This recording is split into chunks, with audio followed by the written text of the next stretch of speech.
దేవునికి స్తోత్రములు. మీ అందరికీ నా వందనములు. ఈరోజు దేవుని వాగ్దానము. కృతజ్ఞతాస్తుతులతో యెహోవాను కీర్తించుడి, సితారాతో మన దేవుని కీర్తించుడి. కీర్తనల గ్రంథము 147 అధ్యాయం 7వ వచనం.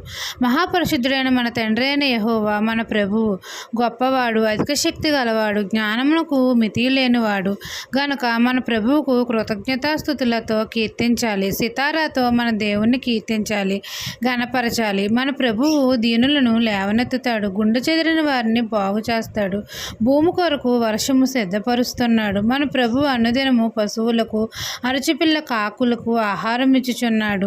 మనం అందరము దేవుని యందు భయభక్తులు కలిగి జీవిస్తే, దేవుని కృప కొరకు కనిపెట్టుకుని ఉంటే యెహోవా మన యందు ఆనందించుచున్నాడు. దేవుడు చేసిన మేలును బట్టి మనమందరము కృతజ్ఞతాస్తుతులతో యెహోవాకు కీర్తించాలి, స్తుతించాలి.